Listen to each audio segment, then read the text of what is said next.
Assalamualaikum warahmatullahi taala wabarakatuh. Alhamdulillahirabbil alamin wassalatu wassalamu ala asyrafil anbiya'i wal mursalin wa ala alihi washabihi ajma'in. Subhanaka la ilma lana illa ma 'allamtana innaka antal alimul hakim. Rabbi shrah li sadri wa yassir li amri wahlul 'uqdatam min lisani yafqahu qawli. Allahumma iftah 'alaina hikmataka wa anshur 'alaina min khazaini rahmatika ya arhamar rahimin. Amin amin amin ya rabbal alamin. Alhamdulillah, syukur kepada Allah SWT kerana memberikan nikmat masa, peluang, kesihatan dan sebagainya untuk saya bersama dengan anda pada malam ini.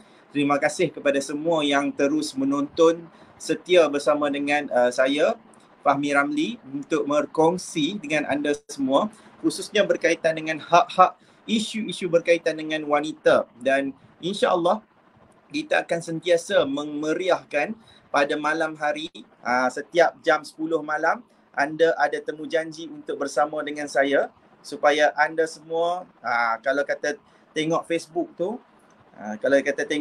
tu, kita tengok benda-benda yang kalau boleh, benda yang boleh mendatangkan manfaat ataupun value. Dan kalau katalah anda ni yang menonton dekat live di IG juga, so saya ucapkan terima kasih. Walaupun IG mungkin dia punya follower tak cukup tinggi, tetapi yang penting tu kita akan sentiasa untuk berterusan buat. Sebab ada orang dia suka dekat IG, ada orang dia suka dekat Facebook, mana-mana tempat pun. Yang penting matlamat saya hanya satu. Matlamat saya hanya untuk menyebar, berdakwah dan menyampaikan ilmu. Menyampaikan ilmu kepada follower saya, yang mana follower saya yang kalau saya tengok dan kaji, majoriti adalah daripada kalangan wanita.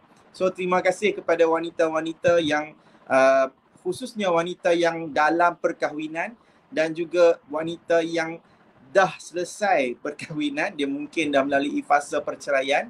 Dan macam mana sekalipun, apa yang saya nak ucapkan terima kasih adalah kepada anda semua, kerana anda wanita-wanita yang banyak memberikan persoalan dan banyak support dan banyak memberikan kita feedback berkenaan dengan isu-isu semasa dan sebagainya, membuatkan saya akan sentiasa untuk berfikir dan membuatkan saya akan sentiasa beranggapan bahawa ada benda lagi yang aku tak cakap. Okay? Yang penting anda semua sentiasa untuk sentiasalah macam live, tengok live. Okay. Alright. So siapa yang sekarang ni belum pernah lagi tekan follow, jangan lupa untuk tekan follow. Okay, tekan follow, bukan susah pun. Tekan follow dekat saya punya Facebook page Fahmi Ramli tersebut. Dan insya-Allah apa yang saya boleh janjikan adalah kita akan sentiasa memberikan anda info. Alright. Dan saya sendiri perempuan, saya memang minat ataupun saya punya kepakaran saya adalah bercerita, menerangkan, dan kemudian saya boleh membantu anda dalam memberi info secara penulisan. Sebabnya penulisan-penulisan saya, kalau anda tengok, yang tu bukannya copy paste. Right? Kebanyakannya bukan copy paste. Sebab ada orang kata ini copy paste ni, tak. Sumpah tak.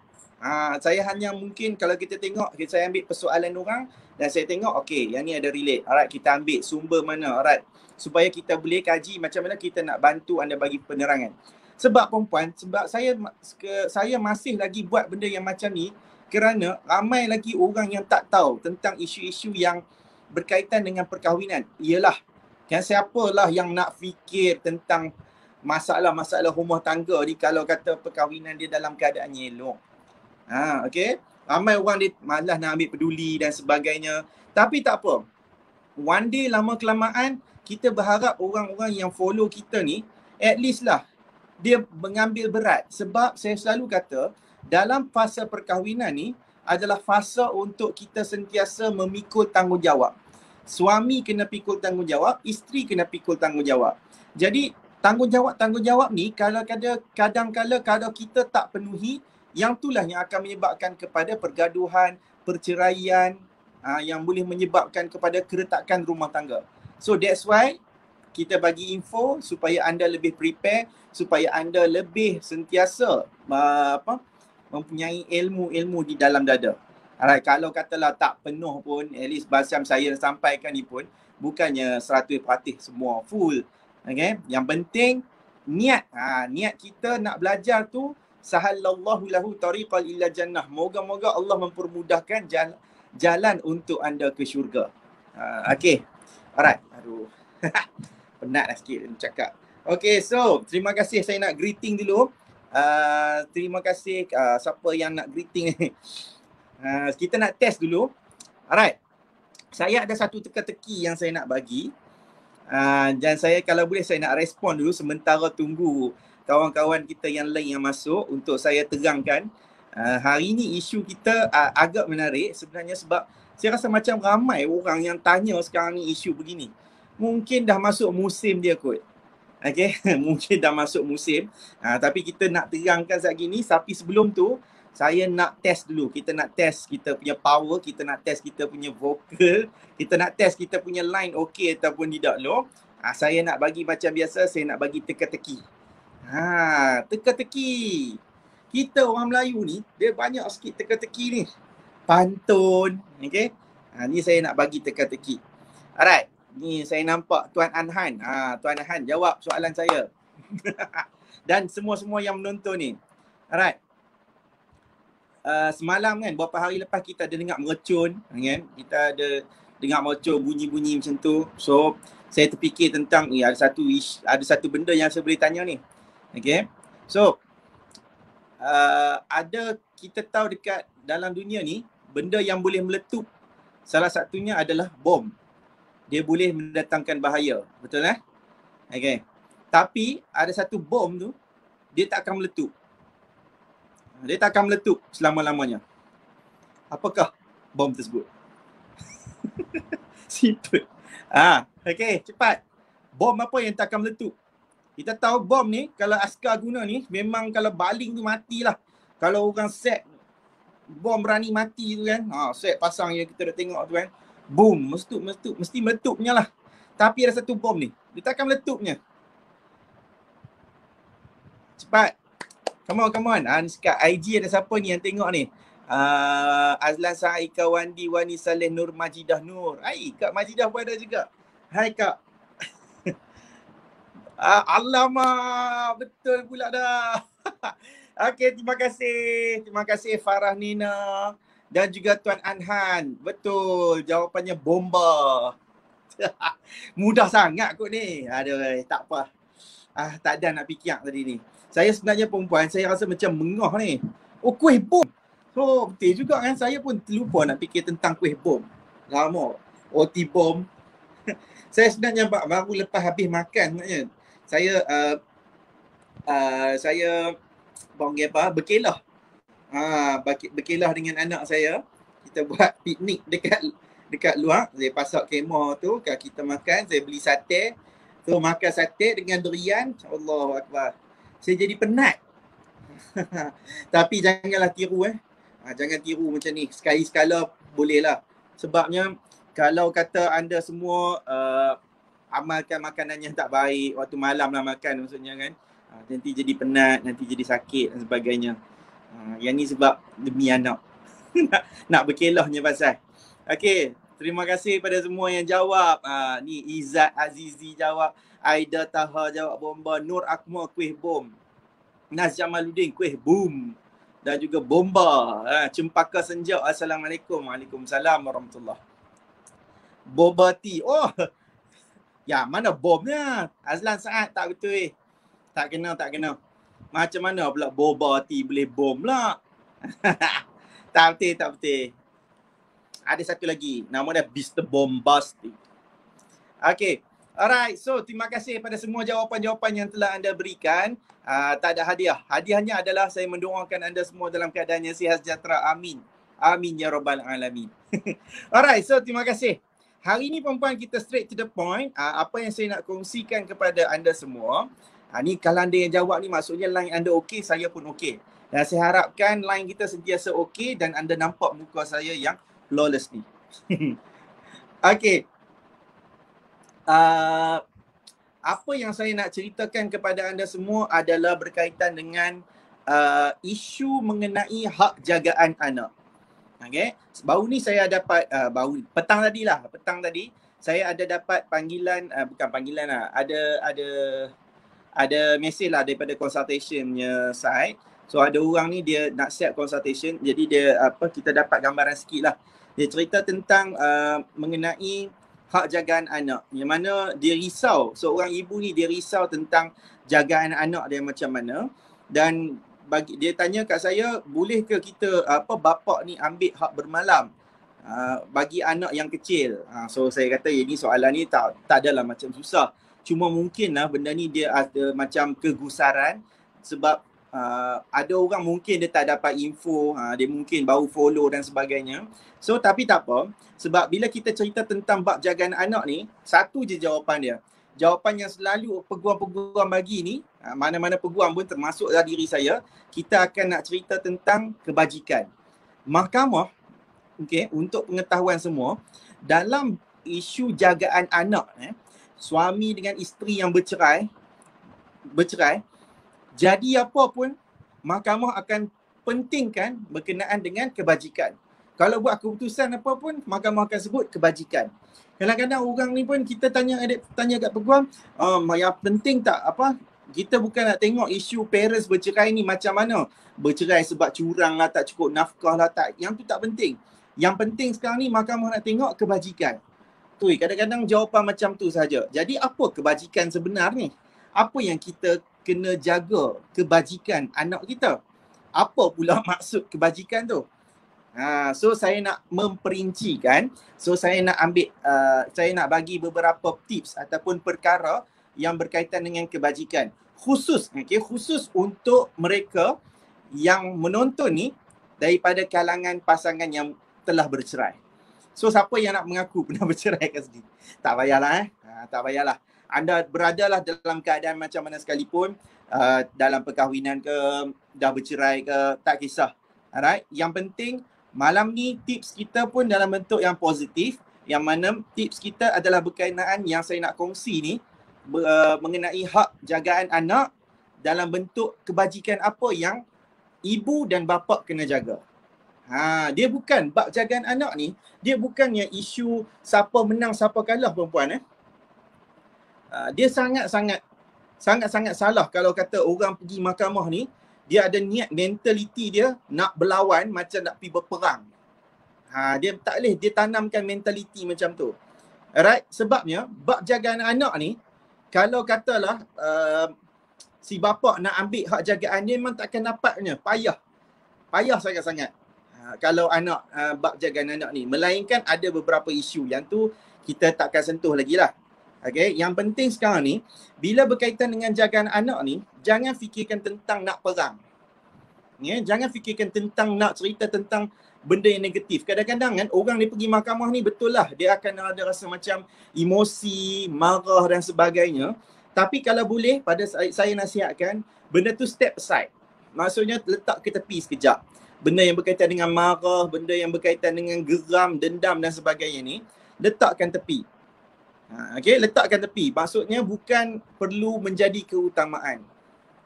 Bab jagaan anak ni, fokus ibu dengan bapa di mahkamah adalah fokus untuk menceritakan apa benda yang aku boleh bagi yang terbaik. Fokus yang tu dulu. So mentalitinya dia akan lebih menyebabkan hakim tu akan nampak, oh bagus dia ni nak provide, nak jaga yang ni, nak jaga yang ni. So ibu ni pun nak jaga yang ni, nak jaga yang ni. So mentaliti tu kena set dulu. Sebab ramai orang bila kita nampak kat mahkamah ni, dia sungguh-sungguh perang ni. Yang ni nak cerita pasal curang, yang ni nak cerita juga pasal curang. Hang tuduh aku curang, hang tuduh aku curang, hang tuduh aku pukul, hang tuduh aku tampak dulu. Faham tak? So masing-masing nak cerita bab tu. Kadang-kadang kita tanya, jadi apa isu dengan anak sebenarnya? Pernah tak kita fikir tentang apa pula anak akan fikir nanti ni? Kalau kita tengok perempuan, saya suka tengok macam cerita cerita orang putih lah kebanyakan cerita orang putih. Kalau kita tengok, dia ada pasangan ni, suami isteri dia bercerai, tapi bab jagaan anak mereka macam main ke rumah ambil elok dan sebagainya. Ada jugalah yang bergaduh tu kan, tapi kurang. Tapi kalau bab cerita orang kita ni, dia banyak sikit cerita bab berebut ni. Dia tak bagi langsung. Sedangkan ibu dengan bapa ni, kalau anak tu memang anak yang sah taraf, anak yang memang dalam perkahwinan, teruk macam mana sekalipun pasangan tu, dia tetap tak ada kaitan dengan isu pasangan tersebut. Sebab itu adalah ibu, itu juga adalah bapa. Masing-masing ada hak dia. Jadi ramai orang yang dia rasa macam nak bergaduh, nak perang, dia nak cerita tentang baik buruk pasangan dia. Dia bongkar habis cerita-cerita tu, last no point. Tak ada kes dekat mahkamah. Sebab mahkamah kata, ni hampa duk cerita apa ni? Hampa dah cerita bergaduh, hampa bergaduh bercerai, bergaduh bertumbuk dan sebagainya. Kat mana isu anak ni? Sebab tak ada orang dia nak fokuskan tentang kebajikan anak.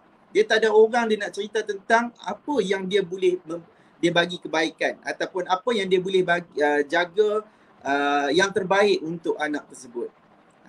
So sebab tu kalau anda pergi tanya kat mana-mana peguam, dia akan jawab menjaga kebajikan anak. Kebajikan anak dalam bab jagaan anak adalah yang paling tinggi. So sekarang ni ramailah yang orang duk bertanya kan, tuan, saya boleh dapat jagaan anak tak? Tuan, bapa ni boleh tak dapat ambil bermalam dan sebagainya. Yang tu soalan-soalan yang kita boleh kata benda tu mudah. Benda tu mudah untuk kita terangkan. Tapi yang kita nak bagi anda faham adalah apa bentuk kebajikan. Bentuk kebajikan yang kita kena jaga kepada anak tersebut walaupun benda tu berlaku selepas perceraian. Alright, so yang pertama, kebajikan yang paling penting untuk kita kena jaga khusus untuk bapa, iaitu menjaga kebajikan nafkah. Nafkah anak. Puan-puan dan tuan-tuan, ini isu yang saya rasa jangan kita fikirkan benda yang mudah. Walaupun mungkin berlaku perceraian, alright, walaupun mungkin berlaku perceraian, seharusnya seorang bapa, mak betul-betul saya punya word ni, seharusnya seorang bapa dia tak boleh berkira tentang duduk dengan ibu, ibu yang tanggung. Banyak orang yang saya dah tengok macam ni. Dia kata, kenapa pula saya nak kena tanggung nafkah anak? Dia duduk dengan awak, awaklah tanggung. Siapa yang pernah berlaku macam tu? Jawab saya. Tak payah, tak payahlah isu sini. Jadi ramai orang dia ada mentaliti yang macam tu. Sedangkan bab kebajikan anak ni adalah bab kebajikan yang penting sekali, nafkah. Nafkah adalah kebajikan yang paling penting. Seorang bapa duduk dengan, walaupun anak tak duduk dengan dia, dah berpisah, okay, dia tetap kena tanggung nafkah. Dia tak boleh lepaskan benda tu. Okay, dia tak boleh abaikan, bagi kat ibu, ibu yang tanggung. Yang ni yang problem ni. Asas kepada permasalahan yang berkaitan dengan kebajikan biasanya pasangan bercerai pun sebab ni, sebab nafkah. Nafkah isteri satu pasal, ni nafkah bab anak ni. Nafkah bab anak, bab kebajikan ni lah yang paling penting sekali. Dia kena jaga nafkah anak. Tu bukan mudah menjadi seorang bapa. Kalau kata dah bercerai sekalipun, anda hanya tak bergelar sebagai seorang suami sahaja, tapi title anda seorang bapa tu sampai ke mati. Faham? Sampai ke mati benda tu akan ditanggung. Melainkan anda mungkinlah seorang lelaki ni dia macam lumpuh, dia dah memang sakit ke gila dan sebagainya, so baru dia akan berpindah kepada orang lain. Dia akan berpindah kepada bapa dia, dia akan berpindah kepada adik-beradik dia, dia akan berpindah kepada pakcik dia. So bab nafkah ni yang penting, bapa kena tanggung nafkah anak. Nafkah anak ni, kalau kita sebut tentang nafkah perempuan, dia bukannya duit semata-mata. Okay, biasanya lelaki kata ni dia bagi duit. Tak, saya bagi setiap bulan 150 saya duk bagi. Betul lah, bagus lah bagi 150 tu. Tapi kena logik juga. Sebab kadang-kadang ni, nafkah anak sekarang ni, 150 boleh dapat apa? Kalau anak tu kecil perempuan, perbelanjaan dia sangat tinggi. Susu dia. Susu pula ada 3 jenis. Yang saya tahulah. Susu ada 3 jenis. Susu standard, susu formula lembu. Susu yang setengah standard ni, yang setengah orang je boleh ni, susu kambing. Hak yang ketiga ni kadang-kadang orang yang ada enzima, susu soya. Jadi ada harga yang tersendiri yang mana dia perlukan kepada lebihan. So macam mana sekalipun walaupun seorang isteri ni adalah seorang yang berkemampuan, seorang yang mempunyai kemampuan dalam perbelanjaan, kerja bagus dan sebagainya, still bapa ni tak boleh lepaskan macam tu. Dia tak boleh kata yang tu saja setakat yang saya mampu. Tak boleh macam tu. Okay? Kita memang betul akan sentiasa memberikan alasan. Tapi berapa ramai bapa yang akan berusaha untuk mencari bagi yang lebih. Okay? Kemampuan memang betul. Itu saja setakat yang saya mampu. Tapi jangan terhenti setakat alasan tu saja. InsyaAllah saya akan bagi lagi. Saya akan cari lebih lagi. Yang ni kena diutamakan. Nafkah bab anak. Okay? Ada orang kadang-kadang dia tak mau bagi. Dia kata, saya tak mau bagi nafkah anak sebab mak dia tak bagi saya jumpa. Maksudnya bekas isteri ni tak bagi laki ni jumpa dengan anak tu. Tuan-tuan dan puan-puan. Bab jagaan anak, kalau katalah anda dihalang, laki dihalang, bapa ni dihalang daripada jumpa, daripada jumpa, dijaga ke, still dia tak melepaskan diri dia daripada membayar nafkah. Tak berjumpa pun kena bagi. Tu tanggungjawab wajib. Kalau isteri kita tak mau bagi nafkah, dia kena disabitkan nusyus. Okay. Tapi bab anak, dia tak ada bab nusyus. Anak teruklah macam mana sekalipun, okay? Exam tak pernah dapat A ke, Allah alam lah. Dia contoh lah. Perangai dia tak apa nak ni ke, buah dan sebagainya. Kita rasa remah ke, lemas kuda dalam dakapanmu tidak. Okay, lemah lah. Kita tak suka macam mana sekalipun, dia anak kita tetap kena tanggung. Walaupun dia tak duduk dengan kita, walaupun kita tak dapat tengok dia. Mentaliti tu kena ada. Kalaulah kita bawakan niat, bagi tahu kata, saya tak mau bagi nafkah, saya tak mau jaga kebajikan nafkah sebab saya sendiri pun tak dapat tengok anak tu. So kita dah meletakkan diri kita sebagai orang yang zalim. Kalau anda dihalang daripada untuk menunaikan tanggungjawab anda, maksudnya tak boleh tengok anak dan sebagainya, biarlah mereka tu saja yang zalim. Okay? Tapi kalau kita ni tak tanggung, kita pun dah menempatkan benda kita ni sebagai seorang yang lebih zalim. So jangan abaikan yang pertama sekali berkenaan dengan kebajikan nafkah. Nafkah ni bukan sekadar wang ringgit, tapi nafkah ni kena mencukupi segala keperluan.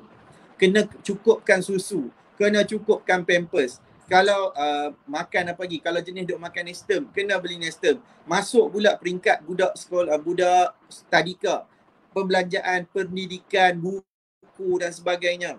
Makan dia, kena bagi lebih. Anda sendiri kalau boleh yang perempuan, semalam saya bercerita tentang bagaimana kita perlu untuk buat senarai. Okay, senaraikan apa perbelanjaan yang patut dan perlu. So macam tu juga, dia bukan seorang ibu sebenarnya, tapi seorang bapa. Seorang bapa ni dia kena tengok, kena tahu, anak aku ni pakai pampers sebulan berapa ringgit, berapa banyak.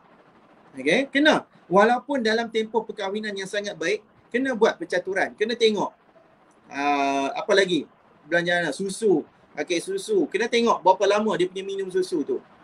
Kena catat. Supaya kita tahu, kalaulah nak jadi cerita, jodoh tak panjang dan sebagainya, kalau kata bercerai sekalipun, at least anda tahu, oh perbelanjaan anak aku ni, seorang ni, sebulan saja pun dekat 500. Jadi, logik ke kalau kita bagi nafkah 150, 200. So, kita dah meletakkan diri kita zalim. Walaupun mungkin kita bagi kata, saya bagi setakat yang saya mampu. Tu belum cerita lagi. Yang orang yang kata bagi nafkah setakat yang mampu, tengok-tengok dia kahwin lain. Yang ni saya cukup bara sikit. Saya cukup bara kalau orang kata saya tak mampu untuk bagi nafkah lebih. Sebab style kerja saya macam tu saja. Tengok-tengok dia kahwin lain. Yang ni memang saya malas nak mencampur. Alright. So kebajikan yang paling penting, yang pertama sekali, ibu dengan bapa yang walaupun bercerai, si bapa kena tanggung nafkah. Kena tanggung nafkah. So bapa kalau tanggung nafkah, jadi kalau ibu pula dia kena tanggung apa? Dia tanggunglah benda-benda yang lebih.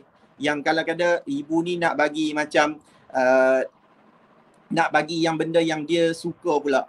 Tapi benda tu bukan nafkah. Contoh bapa dah beli baju, okay. Tapi baju ni mungkin macam tu saja. Tapi ibu ni berkenan baju yang lain. So kalau ibu ni berkenan, dia nak bagi, dia bagi. Benda-benda yang sampingan-sampingan. Itu tanggungjawab ibu lah kalau kata dia nak bagi. Alright? Dan ada orang tanya juga, kalau macam ibu dengan bapa yang dah bercerai, jadi kalau si ibu ni bekerja, ibu ni hantar pergi kat pengasuh, jadi siapa yang kena tanggung?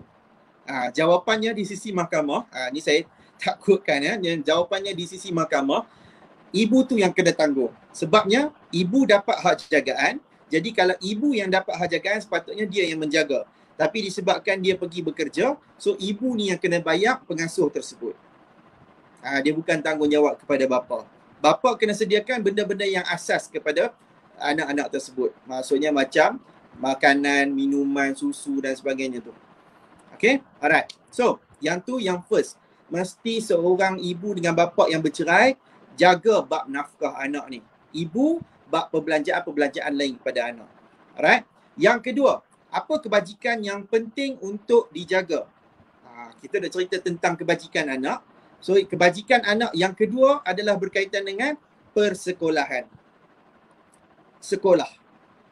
Sekolah ni adalah satu benda yang sangat penting, tuan-tuan. Kalau dalam perbicaraan, kalau saya bicara pun, mana-mana peguam berbicara, kita akan detailkan sedetail-detailnya berkaitan dengan sekolah. Dulu perempuan, saya pernah duduk, saya story sikit, saya cerita sikit. Dulu masa saya pernah praktikal dekat satu tempat ni kan, saya punya bos saya tu, master saya, dia seorang yang sangat detail. Saya suka cara dia. Dan saya pun nak apply ikut cara dia sungguh-sungguh. Saya respect sebab dia lawan kes tu sampai sedetail apa subjek pendidikan yang dibelajar di dalam sesi persekolahan. Sampai macam tu. So benda tu kata, wish, ini dia ni memang rigid ni. Kalau siapa lawan dengan dia ni memang jenuh gak lah. Sebab dia nak tengok betul-betul pendidikan yang diberi tu, adakah pendidikan tu boleh mendatangkan manfaat. Sebab ada orang kadang-kadang dia hantar, macam contoh kan, dia hantar anak dia pergi sekolah, contoh yang kes yang saya berlaku tu, kes yang saya pernah tengok tu, masa saya praktikal dulu, mak ni dia hantar ke sekolah, kita panggil apa, sekolah mubalik. Faham tak? Sekolah mubalik Kristian. Alah, bukan macam free school, punya free school tak ada masalah. Tu hak yang kadang-kadang sekolah Methodist.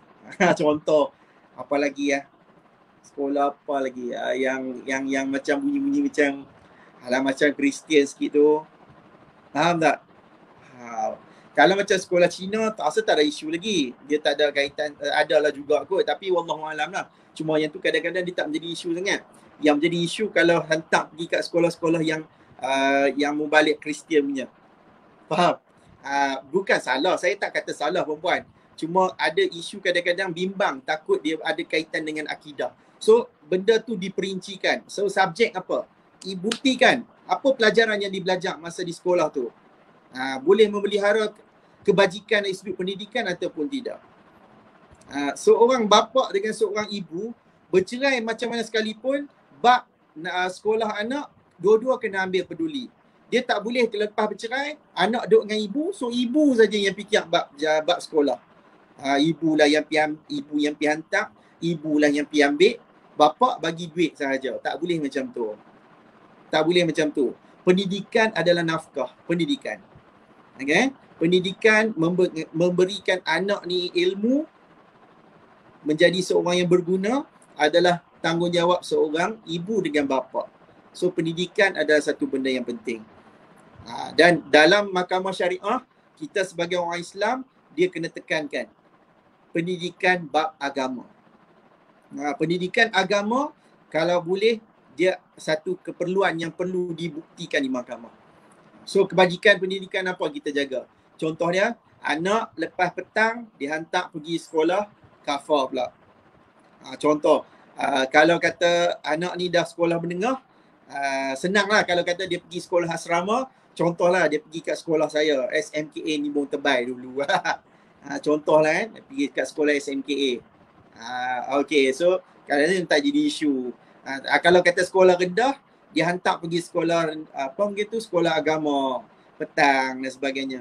Kalau kata yang tu tak boleh lah, tak mampu nak bayar dan sebagainya, at least malam apa yang kita buktikan pula. Dia janganlah sekadar kita lepas maghrib saja balik tidur macam tu je. Kita tak buat apa. So biasanya kalau kata malam ni, kita akan tanya, balik malam ada tak mengajar anak mengaji Quran? Saya kata saya tak tahu. Saya tahu dia yang tak pergi sekolah, apa yang dia belajar kat sekolah yang tu saja. Dia mungkin jadi macam satu satu kekurangan lah. Berbanding ada orang yang boleh cerita malam kalau anak duduk dengan saya duduk mengajak bab ngaji Quran. Contoh, saya boleh mengajak ngaji Quran, boleh baca Fatihah ke apa, boleh ajak dia semayang ke, ajak sekali, yang tu lebih bagus. Dia dalam mahkamah syariah macam tu. Dia kena buktikan kat situ. Kebajikan pendidikan. Pendidikan di dunia sepasal, pendidikan untuk akhirat juga. Satu keperluan. Boleh okey. So kebajikan anak yang pertama nafkah, kebajikan yang kedua berkaitan dengan pendidikan. Dua benda ni keutamaan yang paling penting kena jaga. Alright. Yang ketiga, apa kebajikan yang penting untuk seorang ibu dengan bapa yang berpisah, dia kena jaga untuk anak ni, iaitu kebajikan mental. Macam mana bentuk kebajikan mental ni? Alright perempuan. Kalau katalah anda dua-dua pasangan suami isteri ni bercerai, kalau anda bercerai, anda kena ingat, alright, yang akan menjadi tekanan bukannya suami sahaja, bukan isteri sahaja, tapi dia akan melibatkan dengan anak. Tambah-tambah anak yang mungkin dah besar, maksudnya dia dah mencapai umur 7 tahun ke atas, dah masuk sekolah dan sebagainya. Belum lagi cerita anak yang sekolah menengah. Okay? So, biasa yang kita dengar, anak-anak yang dibesarkan bagi pasangan yang bercerai, misal kata, dia akan menjadi lebih banyak tekanan. Tekanan daripada pelbagai pihak kalau ibu dengan bapa dia ni tak pandai untuk nak menjaga dengan baik. Contoh, dah berpisah, bapa tak ambil peduli. Mak pula pun kadang-kadang malas dah nak fikir dan sebagainya, besar macam biasa sahaja. Ataupun bapa ambil tak bagi tengok langsung dekat mak. Contoh. Okay?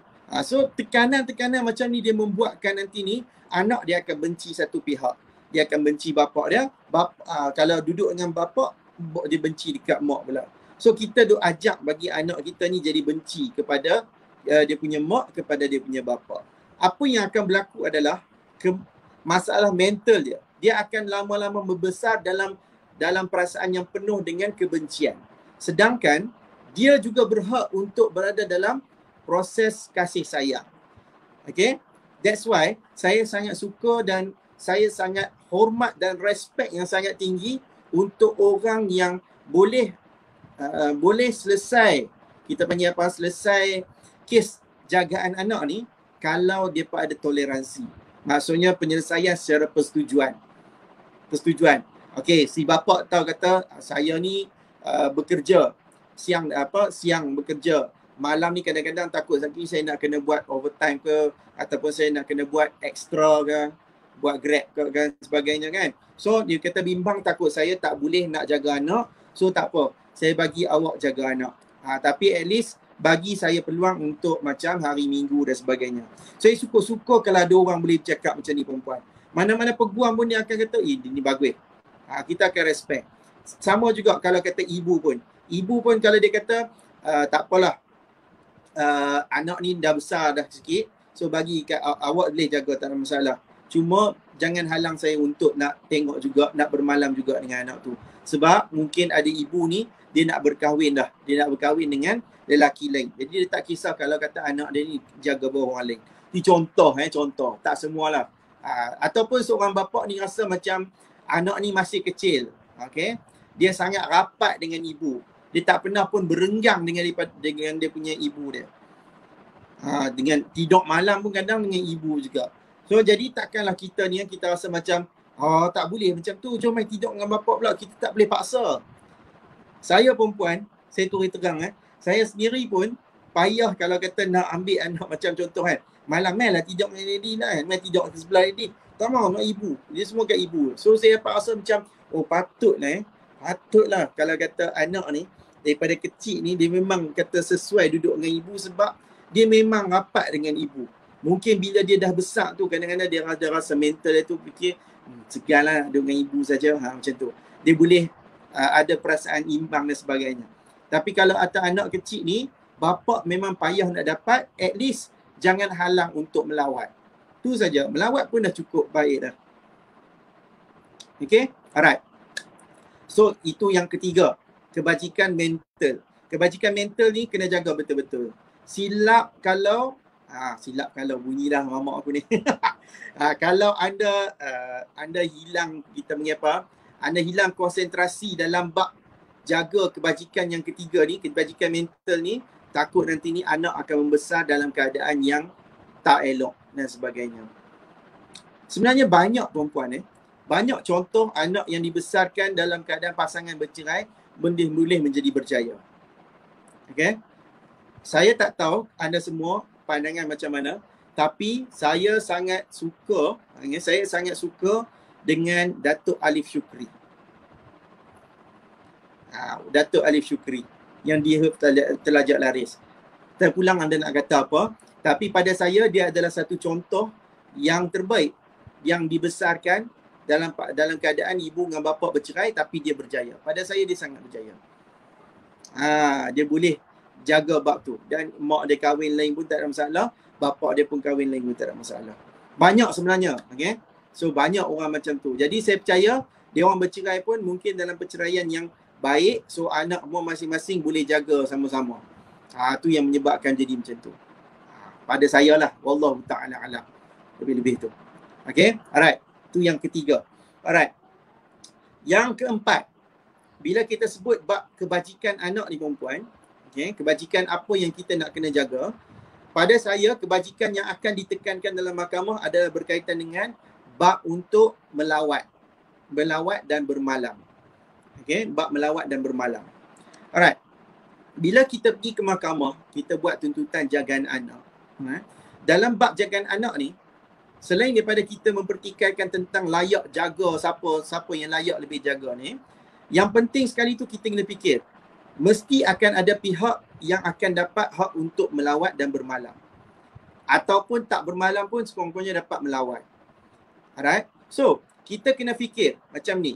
Kalau mahkamah akan bagi perintah untuk melawat tersebut, kita tak boleh sewenang-wenangnya untuk menghalang daripada seorang bapa tu melawat dan bermesra. Dulu kan ada satu kes perempuan tu. Ada satu kes yang the real case yang dah masuk dalam jurnal hukum. Kisah mengenai seorang bapa yang dia dapat hak untuk melawat. So dia dapat untuk melawat.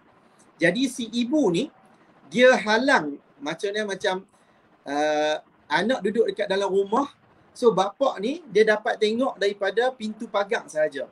Pintu pagar luar. Seolah-olah macam apa? Macam dia pergi zoo. Ya, dapat pergi tengok kat zoo macam tu saja.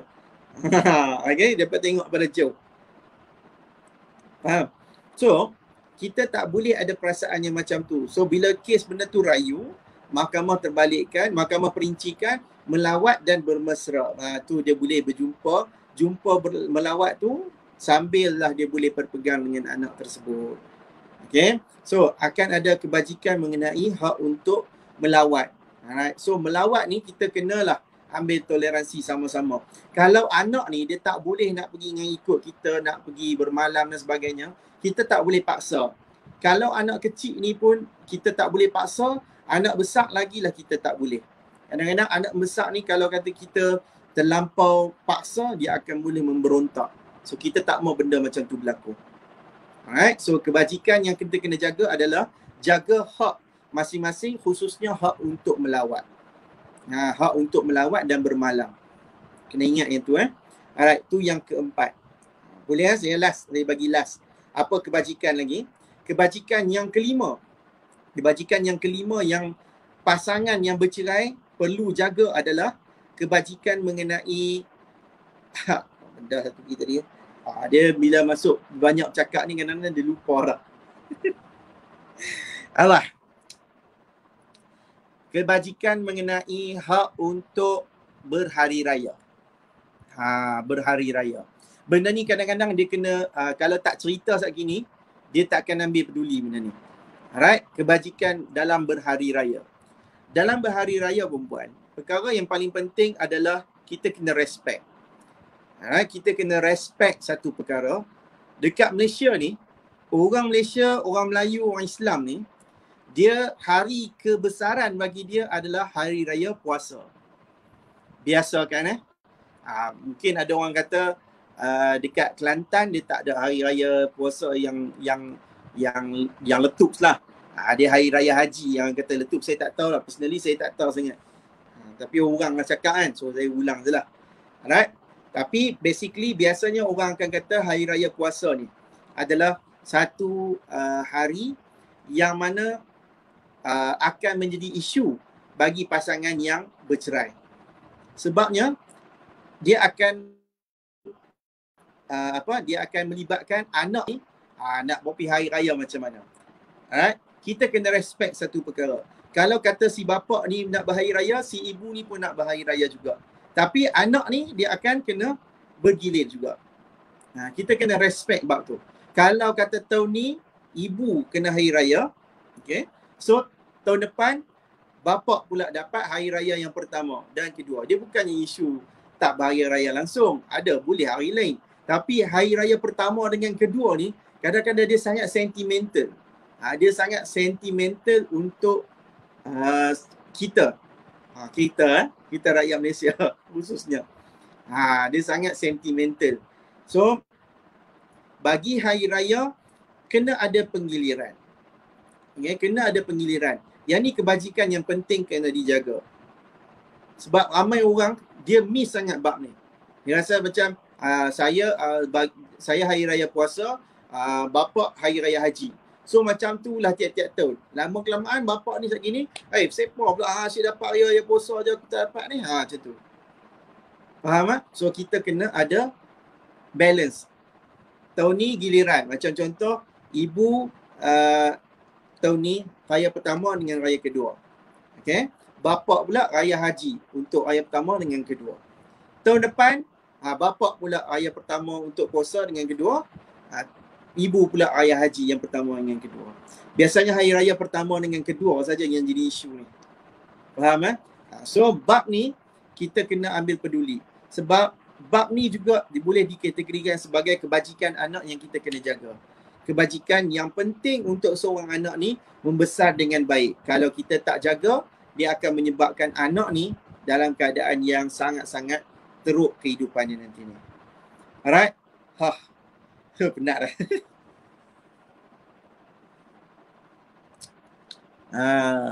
Saya agak stylo sikit malam ni kan. Nampak tu.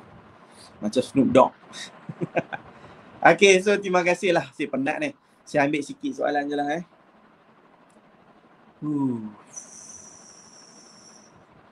Mana soalannya?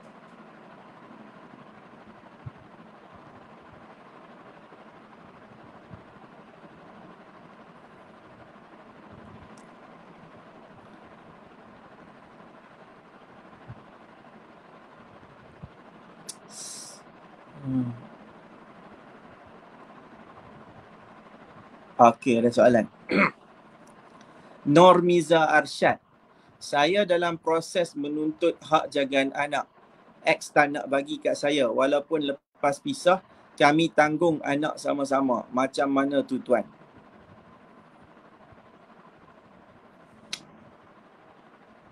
Selesaikan. Inilah kadang-kadang benda yang berlaku. Masing-masing nak halang. Tapi dalam kes ni, saya beranggapan Puan Normiza dihalang untuk menjaga anak tersebut. Jadi memang ada keadaan macam ni. Kita juga ada kes yang macam ni Puan. Semua orang akan ada benda yang sama juga. Dalam pengalaman saya sendiri pun ada banyak kes yang saya handle, kes menghalang ni. Ini satu perkara yang kita boleh kata apa? Perkara yang menjadi fenomena lah bagi pasangan yang bercerai.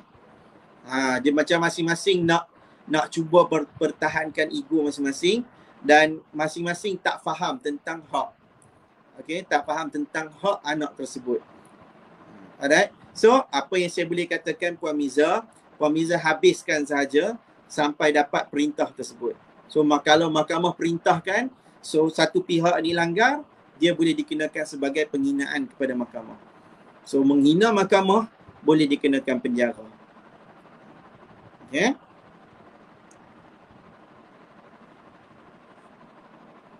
Ni perkara yang biasalah dihalang ni Puan Miza. Tapi saya doakanlah kes Puan selesai cepatlah.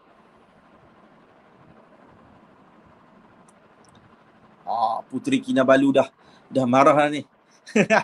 Sepanjang perkahwinan, nafkah pun tak pernah bagi. Bila bercerai, ibu listkan setiap nilaian dan bilangan susu pampers bulan, termasuk nestem. Belum lagi masuk duit nursery. Mudah jawabnya, aku hanya mampu 300 je. Pandai-pandai sekolah, aku tak ada duit. Nak tampung ada 5 lagi. That's why saya cakap, bab kahwin ni memang tak boleh lari daripada bab duit.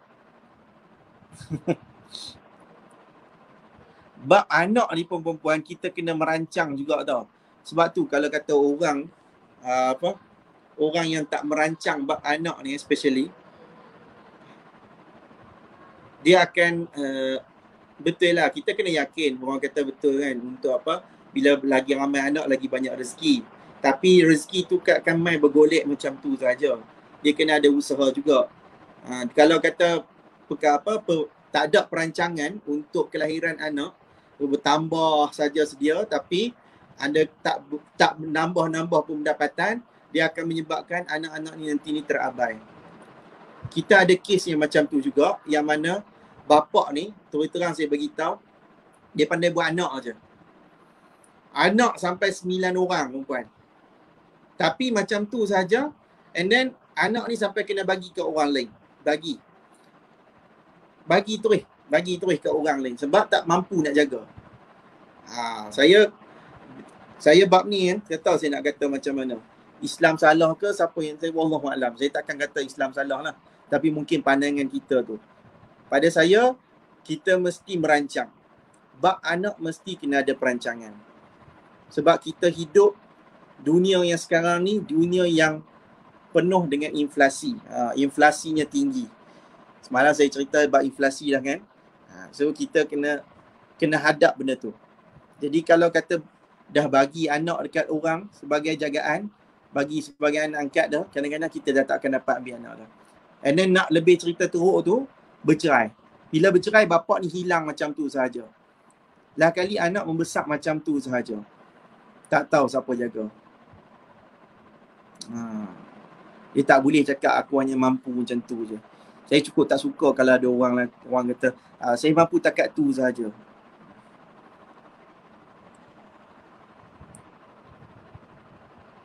Farah Nina, kalau isteri tu yang filekan penceraian, adakah ibu masih ada hak penjagaan anak yang baru 3 bulan? Puan Farah, kalau kata bercerai ni tak ada kaitan dengan bab jagaan. Cerailah cara apa sekalipun. Isteri file cerai ke, suami file cerai ke, cerai cara tebus talak ke, cerai tu sebab mahkamah fasahkan ke, cerai tebus taklik ke, okay? Tak kisah apa jenis perceraian ataupun siapa yang filekan perceraian, dia takkan ada isu, tak akan ada kaitan langsung dengan bab jagaan anak. Okay? Dia takkan ada kaitan. Tambah-tambah pula anak yang baru 3 bulan. Anak 3 bulan, kalau nak bagi kat laki boleh buat apa? Boleh bagi menyusu. Tak lah. So maksud saya adalah, anak kecil macam mana sekalipun dia akan dengan ibu. Bawah daripada 7 tahun bagi anak lelaki, bawah pada 9 tahun bagi anak perempuan, dia kepada ibu. Tu dari segi undang-undang dah sebut dah.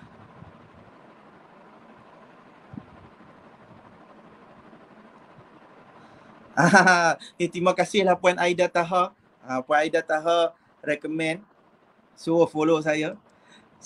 Follow dia ni, banyak ilmu kita boleh dapat. Wah gitu. Terima kasih ya. So siapa yang belum like lagi, tolong like. Tolong follow. Itu je. Saya tak buat benda lebih pun. Saya suka berkongsi je. Apa Puan Liana marah sangat ni? Masa nak buat nafkah anak, waktu main telur, anak minum susu Pediasure 1 tin. Uish, Pediasure 1 tin RM90 tu. Oh, okey. Anak sesuai susu tu je, lepas bagi cuba macam-macam susu. Betul. Terkejut.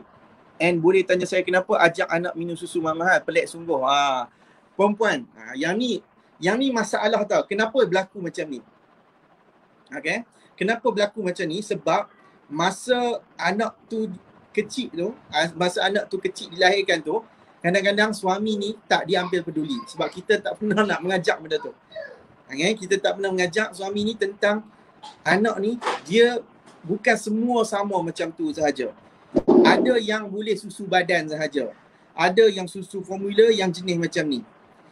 Laki ni perempuan ni terus terang lah saya cakap kita sini habis sini lah perempuan Saya, kalau saya tak, kalau wife saya tak sekolahkan saya bab susu ni, saya sendiri pun tak tahu. Saya sendiri pun tak, kira payah lah nak ambil tahu benda-benda macam ni. Jadi, kita bila dah ada anak ni, kita kena ambil peduli bab tu. So wife saya kena bagi tahu, kata, Amal kena belajar lah. Bagi tahu susu ni dia ada berapa jenis. Dia tak semua sama. Kalau kata ada yang jenis macam ni, mungkin sesuai untuk budak yang macam ni. Ada yang susu macam ni, budak ni minum je jadi keras. Ada yang macam tu. Ada yang tak boleh langsung susu lembu. Ada yang boleh susu kambing saja. Yang lebih teruk, ada yang tak boleh susu hak jenis kambing ke ataupun lembu, dia boleh susu soya saja. Ya, Yan? Okey. Bagi sejuk bilik dulu. Bagi buka aircon dulu. Okey. Lagi dia diam. Iklan susu tersebut ditaja oleh anak saya. So, kalau kata anda yang dalam perkahwinan sekarang ni, yang baik dan sebagainya, so ajak pasangan. Belajar follow. Kalau saya suka follow dengan Dr. Taufik Razif. Follow yang tu, so saya pun belajar macam mana nak menjaga anak, nak belajar tentang pendidikan anak dan sebagainya. Kena ambil pedulilah. Kalau kita tak expert, ambil lah peduli bab lain. Saya mungkin pakar bab undang-undang syariah ni sahaja, undang-undang kekeluargaan. Tapi bab lain saya pun tak pandai. That's why saya masuk kelas. Saya tak pandai bab pengurusan duit. Saya masuk kelas pengurusan duit. Saya tak pandai bab pelaburan hartanah. Saya masuk kelas pelaburan hartanah. Saya nak set up bisnes tapi tak ada orang nak guide. So saya masuk kelas bisnes.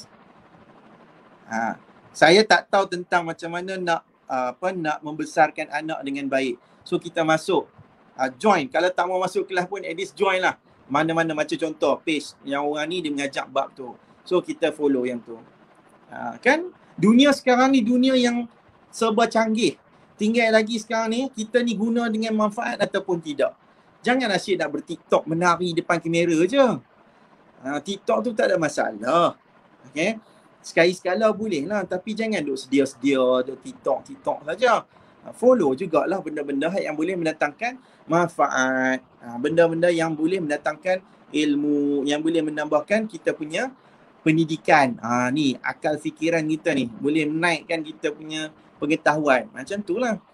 So ajak pasangan kita untuk kenal susu daripada awal. Supaya nanti kalau katalah, na'uzubillah kalau kata berlaku perceraian sekalipun, at least dia sendiri tahu, anak aku ni tak boleh susu kambing. Dia boleh susu Pediasure saja. Tu sebab daripada awal lah tu, kalau tak tahu tu. Bukan sebab ajak. Ada pula sebab ajak anak minum susu mahal.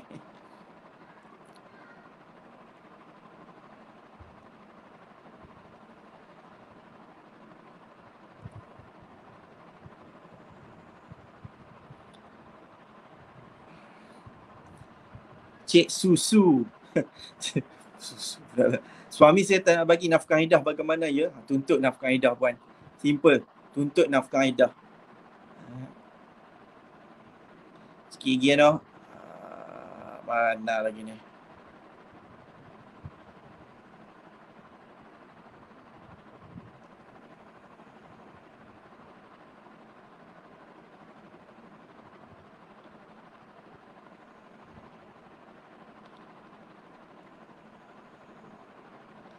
Liana anak. Kalau nafkah anak dah tertunggah, step dia kena buat apa, saya lupa dah. Step dia adalah kena filekan tuntutan tunggakan nafkah. Kalau kata nanti peguam. Kalau tak mau lantik, jumpa BSK, bahagian sokongan keluarga. Hafizah Jahaya. Salam tuan, Waalaikumsalam. Bagaimana jika anak umur 15 tahun tak call ibunya? Bila bincang dengan X cakap dia tak campur jika anak tak nak call ibunya. Sebab si anak itu duduk dengan X. Bila suruh nasihat anaknya, X tak nak. Bagaimana nanti jika untuk kes hadanah bila bicara? Okay. Alright. Untuk anak yang umur 15 tahun, siapa yang kat sini ada umur anak 15 tahun? Okay, maksudnya dia dah lebih. Umur dia ni umur yang kita panggil umur yang mumayyiz. Dia dah mukallaf. Okay. So, umur yang macam ni, dia akan dipanggil oleh mahkamah untuk buat pilihan. Okay, untuk buat pilihan. Jadi sebelum dia buat pilihan tu, biasanya hakim akan bagi peluang. Bagi peluang dulu untuk ibu berjumpa. Hakim juga akan bagi peluang juga untuk bapa berjumpa. Itu pun kalau hakim bagi. Dan yang paling penting, hakim akan interview anak tu sendiri. Hakim akan tanya, apa alasan, kenapa dia tak nak hubungi dan sebagainya. Okay, ini biasa untuk situasi orang yang anak dia ni dah sampai umur sekolah menengah lah. Okay, so anak ni akan dipanggil dan ditanya, interview. Ayah dengan mak tak payah nak lawan teruk-teruk lah. Macam tu lah.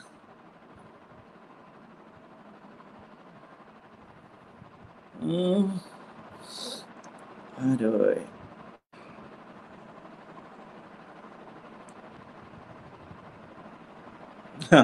Yang ni bagus ni. Yang ni apa, tagline yang bagus ni. Benci betul dengan perkataan saya mampu takat tu saja. Lagi sakit hati tengok gaya hidup diorang T20. Anak-anak nak hidup gaya B40.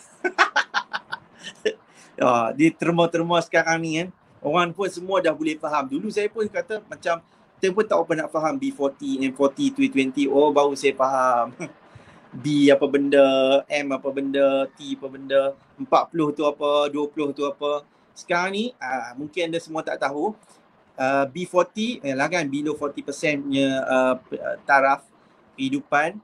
M40 40% juga, yang middle yang kita tahu T20 kan. T20 tu maksudnya top 20 lah, 20%. Tapi sebenarnya dia ada satu lagi, T5%. Dia atas daripada 20% tu. So dia akan jadi yang T tu T15, dia akan jadi ada T5% sebenarnya. T5% tu dia punya pendapatan dia lebih daripada 30,000 sebulan untuk seorang. T5 ataupun mungkin lebih daripada tu lah. Ini saja saya cerita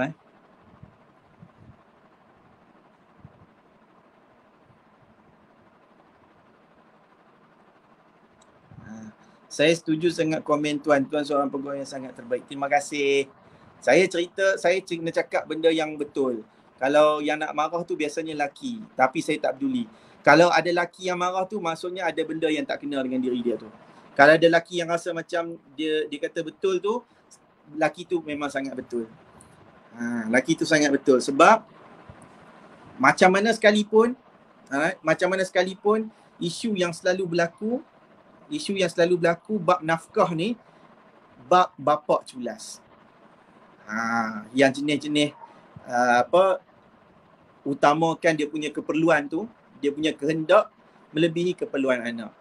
Contohnya, beli kereta boleh, beli kereta hak mahal.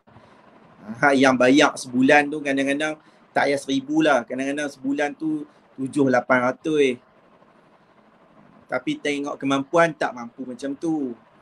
Tu belum kira lagi dengan rokok. Sekarang ni zaman-zaman bukan dah rokok dah, zaman vape. Dulu mungkinlah rokok kan, ada juga lagi. Tapi vape pun apa kurangnya perbelanjaan dia. Betul tak? Sagi habis benda tu, beli lagi flavor lain pula. Sagi beli macam lain pula. Tu baru bab tu. Belum kira lagi yang ada benda-benda yang lain lagi. Kalau dia ada usaha lebih, tak apa. Macam contoh kerja siang, malam tu buat Grab pula ke, buat sampingan, nak cari pendapatan lebih. Contoh. Tidak melibatkan dengan siapa-siapa. Yang penting tu, kena faham satu perkara. Bab nafkah anak ni adalah satu bab yang sangat perlu untuk seorang lelaki khususnya sebelum dia nak berkahwin. Saya boleh beritahu lah, kata kalau bab nak kahwin ni, kena belajar bab nafkah anak dengan nafkah isteri ni sebetul-betulnya. Kalau saya diberi peluang lah kan, saya dulu perempuan saya teringin nak buka, saya nak panggil tu nak buat kursus kahwin tau naknya. Saya nak mengajar kursus kahwin. Saya nak buka syarikat kursus kahwin. Tapi dia ada cabaran dia sebab dia nak kena dapat kelulusan daripada Jabatan Agama Islam. Yang ni yang dia ada kesukaran sikit sebab dia ada had. So saya rasa macam tak apalah. Tak mampu nak buat macam tu. At least aku cerita macam ni pun hampa boleh dengar, boleh faham. Siapa suka, suka. Tak suka, suka hati lah. Saya kena cakap benda yang betul lah. Kalau kata benda tu tak betul, saya takkan cakap. Sebab kita melalui dekat mahkamah, kita tengok benda yang sama saja. Bab nafkah anak dengan bab jagaan anak ni, sebenarnya isu yang akan timbul adalah bab nafkah. Berkat jagaan pun timbul bab nafkah. Dekat bab nafkah anak, lagilah banyak masalah kat situ. Cerita mampu setakat tu sahaja. Anak ramai. Lepas tu bila anak ramai, lepas dah bercerai, dia rasa macam dia bujang. Dia bujang. Bujang kembali. Memang betul lah, dia bujang tu dengan isteri, tapi dia masih lagi seorang bapa. Dia tak akan berpisah. Melainkan anak tu adalah anak yang tak satara. Maksudnya bukan dinasabkan kepada diri dia. Yang tu tak apalah. Memang dia tak akan tertanggung lah.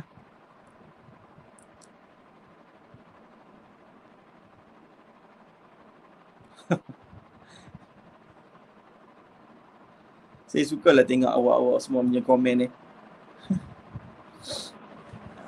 Aida Alia Natasha. Saya bercerai sudah masuk tahun ke-11 tahun. Okey, lama. Ex-husband tak pernah bagi nafkah dekat anak. Astagfirullah.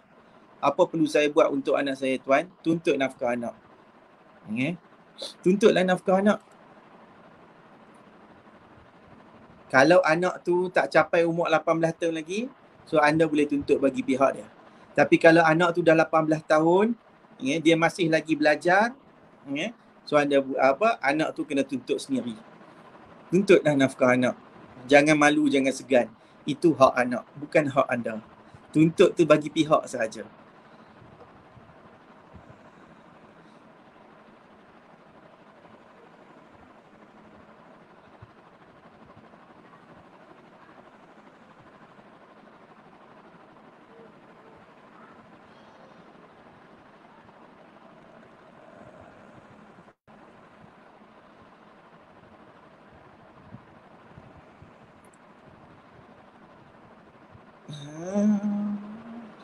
Habis dah kot no? Ada apa lagi tak?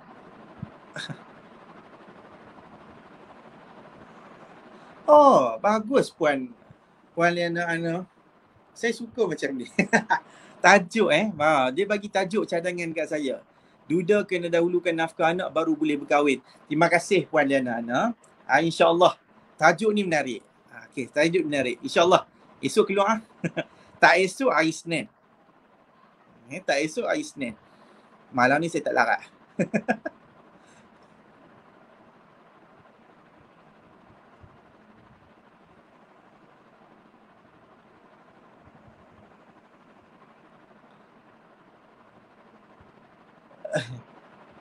Awak ni. Saya belajar dah dari tuan. Lepas ni kalau ada jodoh lagi, buatlah perintah bagi nafkah pada mahkamah dulu. Betul lah tu. Bagus. Bagus. So maksudnya penyampaian saya ni membantulah anda semua. Puan-puan semua. Okey. Alright, itu saja dah kot. Saya pun dah tak larat dah. Sumpah saya tak larat dah, penat. Tapi apa yang saya sampaikan pada malam ni, 5 kebajikan yang kita kena jaga tu, kalau boleh kena ambil berat lah. Alright, kena ambil berat untuk bab ni. Saya nak sentuh sikit lah. Bab nafkah anak ni, macam contoh Puan Fazura. Macam Fazura. Sepatutnya ada satu undang-undang yang ketat untuk pastikan si bapa tu bayar nafkah anak. Sebenarnya perempuan kan. Alright. Bab nafkah anak ni Puan, dia isu yang tak berkesudahan tau Puan Fazura. Kenapa saya kata tak berkesudahan? Sebabnya undang-undang ni dia dah ketat dah puan. Okay, dia dah ketat dah sebenarnya. Alright.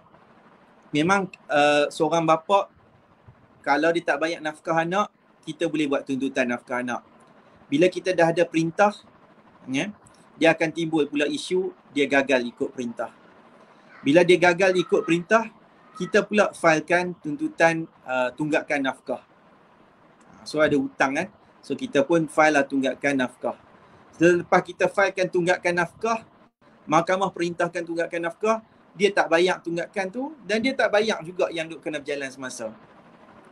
Okay? Yang ni yang saya nak cerita ni, benda yang anda semua kena ambil tahu. Ni bukan salah undang-undang. Bukan salah undang-undang. Tapi masalahnya adalah masalah penerimaan ataupun penghayatan orang tu sendiri. Ada orang, dia dah diperintahkan macam tu, dia still tak boleh bayar. Nak sita harta dia, harta pun tak ada. Bila nak sita harta, harta pun tak ada. Dia kata tak kisah, kalau aku masuk penjara pun tak ada masalah. Perempuan mungkin tak pernah dengar macam ni. Saya selalu dekat mahkamah dah dengar macam ni perempuan.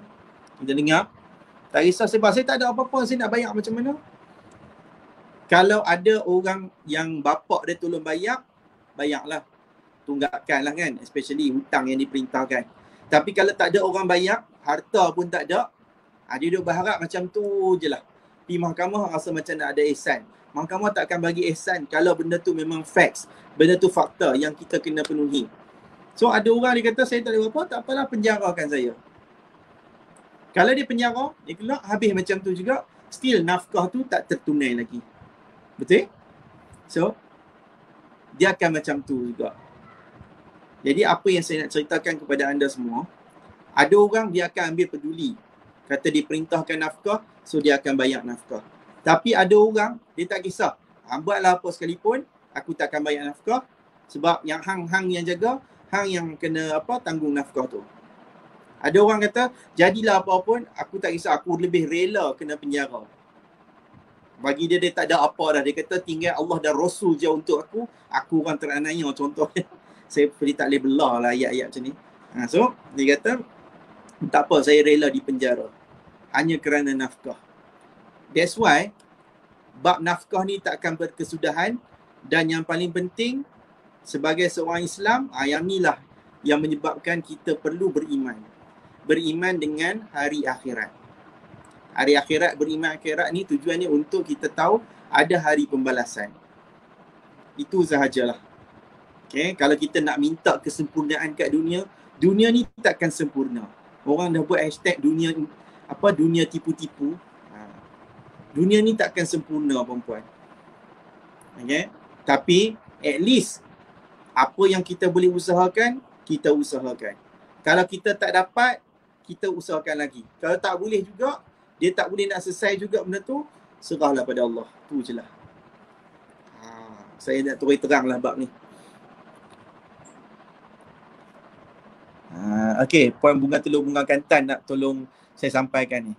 Tuan, kat sini saya nak kongsi sikit bab nafkah anak ni. Jangan lengah-lengahkan untuk tuntut nafkah anak lepas cerai. Kalau boleh, lepas cerai terus tuntut. Sebabnya mahkamah tak akan kira yang sebelum-sebelum ni. Mahkamah akan kira bermula dari perintah nafkah dapat. Saya 3 tahun cerai, baru buka kes 2 bulan lepas, baru saya tahu mahkamah tak kira yang sebelum-sebelum ni. Ya puan, betul. So kalau boleh lepas habis. Kalau kata lepas bercerai, tuntut terus nafkah anak. Alright, so itu saja. Maksudnya macam mana tu, Puan Fazura tak faham, saya terang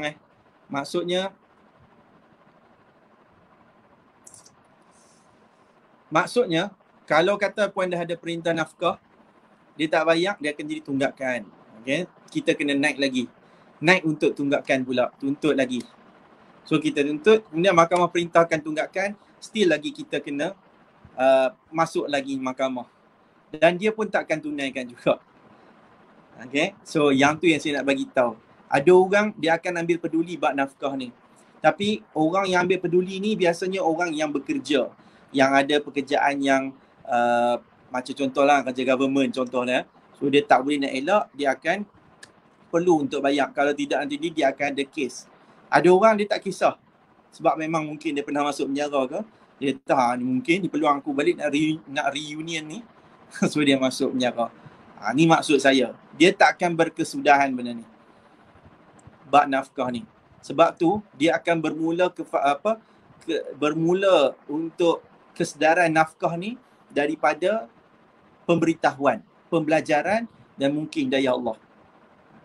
Ya, supaya dia terbuka hati, dia tahu tentang nafkah ni bukan satu benda yang boleh untuk dimain-mainkan. Alright? Saya ada perintah mahkamah tapi X tak banyak. Bila boleh buat tuntutan? Ikut kalau saya tunggu, kalau boleh biar tunggakan tu 3 bulan, 4 bulan lah kot. Barulah berbaloi sikit kalau naik mahkamah pun. Ya. Yeah. Tuan, kalau nafkah anak yang dimention di surat cerai boleh dikira sebagai perintah mahkamah tak? Okey, macam ni. Kalau kata dalam perceraian tu memang ada direkodkan. Okey, mahkamah perintahkan masa nak bercerai tu, mahkamah kata mahkamah perintahkan bahawa perceraian hendaklah didaftarkan di Pejabat Agama. Mahkamah perintahkan bahawa suami, bekas suami hendaklah membayar nafkah kepada anak yang bernama bla-bla-bla ni sebanyak RM, contohnya RM300 setiap bulan. Okey, so kalau ada perintah cerai macam tu, yang tu boleh dikira sebagai perintah nafkah juga. Tapi kalau tak ada, maka tak ada. So anda kena buat tuntutan nafkah. Kena check balik. Okay, check balik. Ada perintah tak masa bercerai tu. Okey, itu saja daripada saya. Terima kasih anda semua yang mana yang baru follow, terima kasih sangat-sangat. Selamat berkenalan. Dan yang mana yang telah lama, tolong stay. InsyaAllah saya akan sentiasa bagi info, bagi perkongsian, berkongsi ilmu dengan anda semua.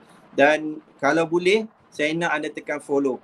Supaya anda tak terlepas apa yang saya kongsikan. Dan saya sangat berterima kasih kalau ada di kalangan anda yang setiap posting yang saya post dekat dalam page, sentiasa anda tekan share. Anda tulis macam-macam. Saya sangat suka saya suka tengok siapa yang tekan share, dia akan tulis kata ilmu yang sangat menarik, pak sekejap ke, contoh dan sebagainya. Right?